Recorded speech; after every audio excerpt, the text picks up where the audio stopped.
Hello everyone, এই মুহূর্তে দুটি টপিক অর্থাৎ ফার্স্ট অর্ডার ডিফারেন্সিয়াল ইকুয়েশন এবং সেকেন্ড অর্ডার ডিফারেন্সিয়াল ইকুয়েশন দুটি আলাদা আলাদা পিডিএফ তোমরা আমার যে টেলিগ্রাম চ্যানেল রয়েছে সেখানে পেয়ে যাবে। তার আগে কি বলছি প্রবলেমগুলো একটু শুনে নাও, বেশিক্ষণ সময় নষ্ট আমি তোমাদের করব না।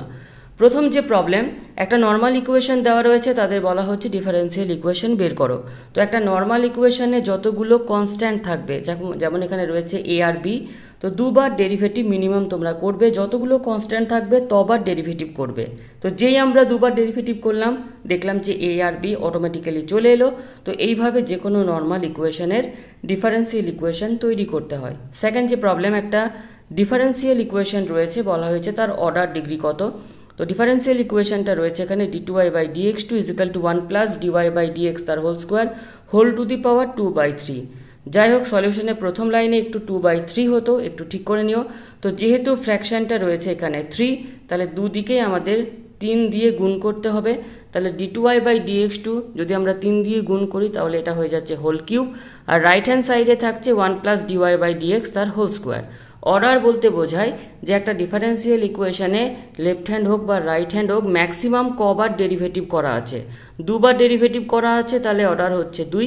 অর্ডারের যেটা ডিগ্রি সেটা হচ্ছে তার ডিগ্রি। তো অর্ডারের ডিগ্রি হচ্ছে 3, তাহলে এখানে অর্ডার হচ্ছে 2, ডিগ্রি হচ্ছে 3। একটা নর্মাল ইকুয়েশন রয়েছে, বলা হচ্ছে সেটা এক্স্যাক্ট কিনা। তো যে কোনো ইকুয়েশন সেটা ফার্স্ট অর্ডার যদি হয়, এক্স্যাক্ট কিভাবে চেক করি না, ∂m/∂y = ∂n/∂x কিনা। তো dx এর সাথে যেটা থাকে সেটা হচ্ছে m, আর dy এর সাথে যেটা থাকে সেটা হচ্ছে n। তাহলে m কে y এর রেসপেক্টে পার্শিয়াল ডেরিভেটিভ করলে হচ্ছে 4, আর n কে x এর রেসপেক্টে পার্শিয়াল ডেরিভেটিভ করলে হচ্ছে 4। তাহলে দেখতে পাচ্ছি যে ∂m/∂y = ∂n/∂x, তাই এই ডিফারেন্সিয়াল ইকুয়েশনটা হচ্ছে এক্স্যাক্ট। একটা নর্মাল ডিফারেন্সিয়াল ইকুয়েশন রয়েছে, বলছে তার I.f কত। তাহলে ইন্টিগ্রেটিং ফ্যাক্টর কোন ধরনের ডিফারেন্সিয়াল ইকুয়েশনের ক্ষেত্রে থাকে না, লিনিয়ার ডিফারেন্সিয়াল ইকুয়েশনের ক্ষেত্রে ইন্টিগ্রেটিং ফ্যাক্টরটা কত হয়, e⁻∫p dx। একটা লিনিয়ার ডিফারেন্সিয়াল ইকুয়েশনের জেনারেল ফর্ম কি না, dy/dx + py = q। y এর সাথে যেটা থাকে সেটা হচ্ছে p, তাহলে y এর সাথে এখানে রয়েছে 2x, তাহলে e⁻∫p dx মানে হচ্ছে e⁻∫2x dx। 2x কে ইন্টিগ্রেশন করলে হবে 2 × x²/2, 2 কেটে যাবে, তাহলে ইন্টিগ্রেটিং ফ্যাক্টরটা হবে e⁻x²। একটা ডিফারেন্সিয়াল ইকুয়েশন রয়েছে এখানে যে dy/dx = y/x + tan y/x। তো কোনো ডিফারেন্সিয়াল ইকুয়েশনে যদি আমাদের পুরো সাইডে y/x থাকে তাহলে সেটা হচ্ছে হোমোজিনিয়াস ডিফারেন্সিয়াল ইকুয়েশনের সেকেন্ড ফর্ম। তাহলে এখানে আমরা প্রবলেমটাকে যেভাবে সলভ করব, যে y/x = আমরা পুট করব এখানে v, তাহলে আমাদের হয়ে যাবে y = vx। এরপরে আমরা হোমোজিনিয়াস ডিফারেন্সিয়াল ইকুয়েশনের যে ফর্ম, অর্থাৎ প্রবলেমটাকে আমরা dy/dx = v + x dv/dx করে আমাদের পুরো যে প্রবলেম dx-টাকে একদিকে রাখবো, dv-টাকে আরেক দিকে রেখে ইন্টিগ্রেশন করে দেবো। পরবর্তী যে প্রবলেম এক্স্যাক্ট কিনা, তো ∂m/∂y ∂n/∂x বের করব। যদি দুটো ভ্যালু সেম থাকে তাহলে আমরা বলবো এক্স্যাক্ট। আর সলিউশনের ক্ষেত্রে কি করব, ইন্টিগ্রেশন m এর যে ভ্যালুটা তাকে x এর রেসপেক্টে ইন্টিগ্রেশন করব, যেখানে x হচ্ছে কনস্ট্যান্ট, আর n কে আমরা y এর রেসপেক্টে ইন্টিগ্রেশন করব, যেখানে x হচ্ছে কনস্ট্যান্ট। দুটো ভ্যালুকে যোগ করব, = লিখব c। দুটো ভ্যালু যোগ করার ক্ষেত্রে m এ ধরো কোনো একটা ভ্যালু, n এও যদি সেই ভ্যালুটাই থাকে, তো দুটো ভ্যালুকে দুবার যোগ করব না, একবার যোগ করে লিখব = c। 3 নম্বর যে প্রবলেম, dy/dx = y/x + x²। এটাকে দেখে ভেবে দিও না যে এটা হচ্ছে হোমোজিনিয়াস ডিফারেন্সিয়াল ইকুয়েশন, এখানে একদিকে রয়েছে y/x, তাহলে dy/dx - y/x = x² করে আমাদের যে লিনিয়ার ডিফারেন্সিয়াল ইকুয়েশনের জেনারেল ফর্ম, যে dy/dx + py = q। p আর q কে আলাদা করে প্রথমে ইন্টিগ্রেটিং ফ্যাক্টর বের করব, তারপর general solution y × integrating factor integration q × integrating factor dx + c। এইভাবে প্রবলেমটা সলিউশন করব। সমস্ত কিছু এখানে সলিউশন করা আছে, তো তোমরা নিজে একবার কিন্তু প্রবলেমটাকে সলভ করে নিও। তো ফার্স্ট অর্ডারের পর আমরা চলে আসছি সেকেন্ড অর্ডার ডিফারেন্সিয়াল ইকুয়েশনে।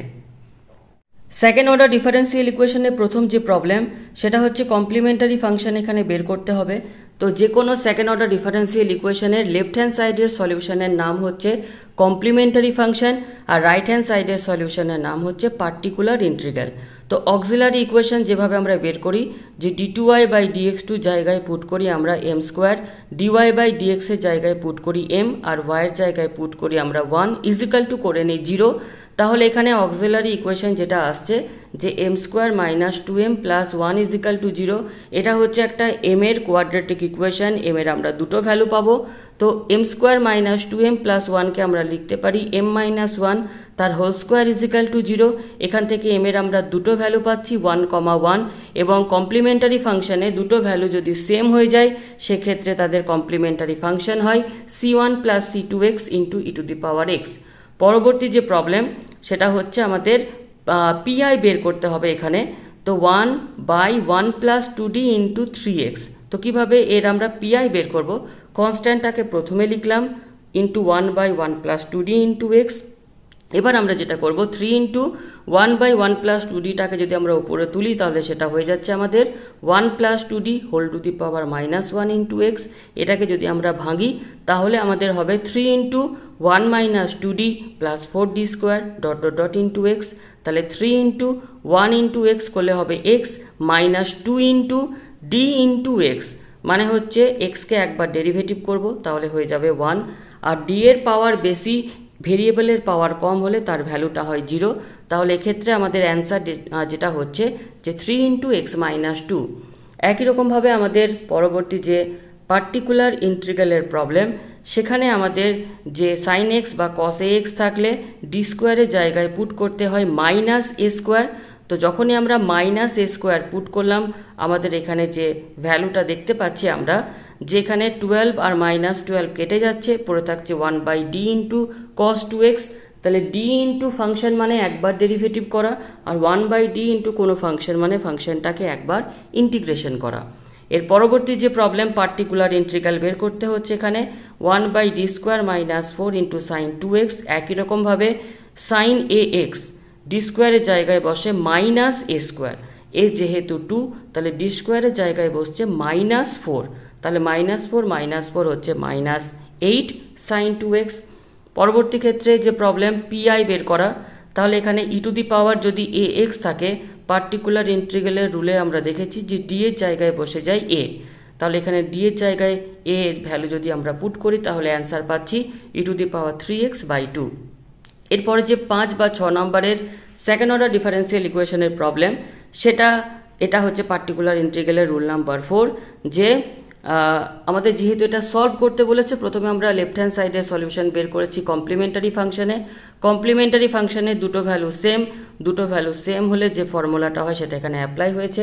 এরপরে আমরা পার্টিকুলার ইন্টিগ্রালে যেটা রুল অ্যাপ্লাই করেছি যে ই টু দি পাওয়ার এ এক্সটাকে আমরা লেফট হ্যান্ড সাইডে নিয়ে যাব, তারপর ডি এর জায়গায় বসবে ডি প্লাস এ এর ভ্যালু যেহেতু এখানে 1 সেজন্য ডি প্লাস 1 হয়েছে।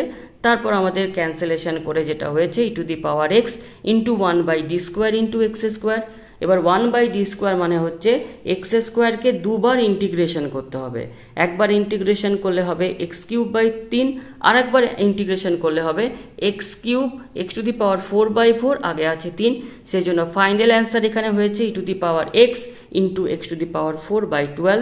একটু স্পিডে বলছি, যদি কোনো জায়গায় কিছু ডাউট থেকে থাকে অবশ্যই কমেন্ট সেকশনে জানিও। এরপরের যে প্রবলেম সলভ করতে বলা আছে তাহলে লেফট হ্যান্ড সাইডের যে সলিউশন আমরা পেয়েছি কমপ্লিমেন্টারি ফাংশন, সেখানে এম এর দুটো ভ্যালু পেয়েছি 1 আর 3। কমপ্লিমেন্টারি ফাংশনটা হবে a e to the power x plus b to the power 3x। এরপরে আমরা পার্টিকুলার ইন্টিগ্রালের যে রুল রয়েছে আমাদের সাইন এ এক্স বা কস এ এক্স এর, সেই রুল এখানে অ্যাপ্লাই হয়েছে। 3 নাম্বার প্রবলেমের যে সলিউশন সেটা 1 নাম্বার প্রবলেমের মতো। তো এইভাবে আমাদের সলিউশনগুলো হয়েছে। 4 নাম্বারেও সেম, যে আমাদের এখানে e to the power a x into v অর্থাৎ ফাংশন অফ এক্স দিয়ে আমাদের সলিউশন হয়েছে।